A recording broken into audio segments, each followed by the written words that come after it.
ஒரு அண்மை செய்தி வெளியாக இருக்கிறது. சென்னை டிபி வளாகத்தின் முன்பு 2வது நாளாக போராட்டத்தில் ஈடுபட்டுக் கொண்டிருக்கக்கூடிய பகுதி நேர ஆசிரியர்கள் கைது செய்யப்பட்டுக் கொண்டிருக்கிறார்கள். அது தொடர்பான காட்சிகளை தற்பொழுது நாம் அண்மை செய்தியாக பார்த்துக் கொண்டிருக்கிறோம்.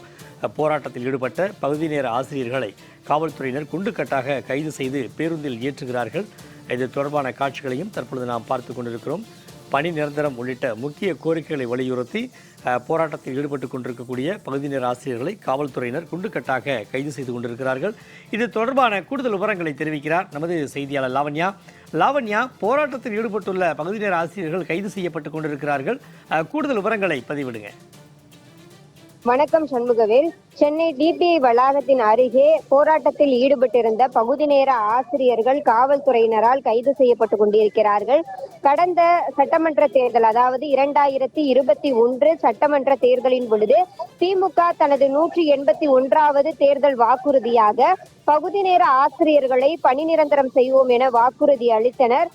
திமுக பொறுப்பேற்று 4 ஆண்டுகள் முடிந்து அடுத்த தேர்தலை சந்திக்க உள்ள ஒரு நிலையில் பகுதி நேர ஆசிரியர்களினுடைய அந்த கோரிக்கையும் சரி, திமுகவினுடைய தேர்தல் அறிக்கையில் குறிப்பிடப்பட்ட அந்த 181 வாக்குறுதியும் சரி நிறைவேற்றப்படவில்லை.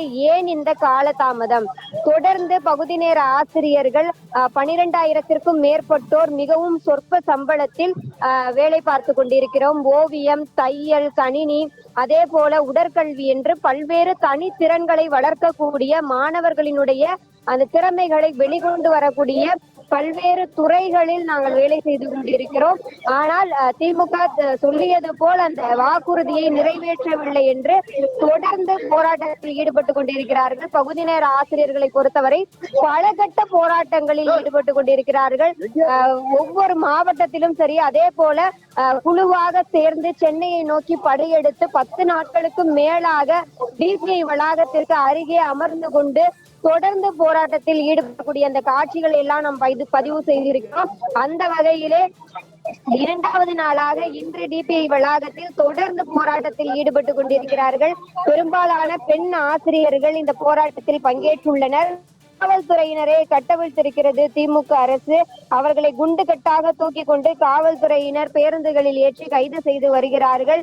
எங்களினுடைய கோரிக்கைகள் எப்போது நிறைவேற்றப்படும்? நீங்கள் சொல்லியதை தானே நாங்கள் கேட்கிறோம், நீங்கள் கொடுத்த வாக்குறுதியை செய்து கொடுங்கள் என்று தானே கேட்கிறோம் என்று பகுதி நேர ஆசிரியர்கள் தங்கள் மன உளைச்சலை பதிவு செய்து வருகிறார்கள். அதிலும் சில ஆசிரியர்கள், பெண் ஆசிரியர்கள் தங்கள் புடவையினுடைய முந்தானையை எடுத்துக்கொண்டு பிச்சை எடுக்கக்கூடிய அந்த நூதன போராட்டத்திலுமே ஈடுபட்டார்கள்.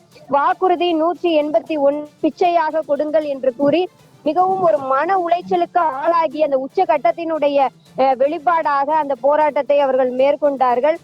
தொடர்ந்து அதாவது காவல்துறையினரை எவ்வளவு நீங்கள் கட்டவிழ்த்து விட்டாலும் சரி, எங்களினுடைய போராட்டத்தில் நாங்கள் உறுதியாக இருப்போம் என்று பகுதி நேர ஆசிரியர்கள் தீவிரமாக கூறுகின்றனர்.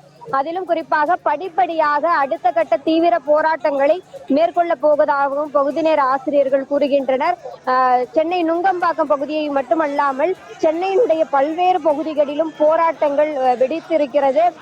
இடைநிலை ஆசிரியர்கள், செவிலியர்கள், அங்கன்வாடி ஊழியர்கள், சத்துணவு ஊழியர்கள், தட்டச்சு ஊழியர்கள், ஏன்முறை மருத்துவர்கள் என பல்வேறு தரப்பினர் தொடர்ந்து திமுக அரசிற்கு எதிராக போராடி வருகிறார்கள். திமுக அரசு கொடுத்த அந்த வாக்குறுதிகளை சரிவர நிறைவேற்றவில்லை என்பது அவர்களினுடைய குற்றச்சாட்டாக இருக்கிறது. தேர்தலுக்காக, வெற்றிக்காக, ஒரு விளம்பரத்திற்காக வெளிப்படையான ஒரு அழகு நிறைந்த ஒரு வாக்குறுதிகளை எல்லாம் கொடுக்கிறார்களே தவிர அந்த வாக்குறுதிகளை எல்லாம் செயல்படுத்த திமுக அரசு தயங்கிவிட்டது. வகுப்பறையில் பாடம் எடுக்க வேண்டிய நாங்கள் நடுத்தருவில் நின்று இந்த போராட்டத்திற்காக பேசிக் கொண்டிருக்கிறோம் என்று தொடர்ந்து அவர்கள் போராட்டத்திலே ஈடுபட்டு கொண்டிருக்கிறார்கள்.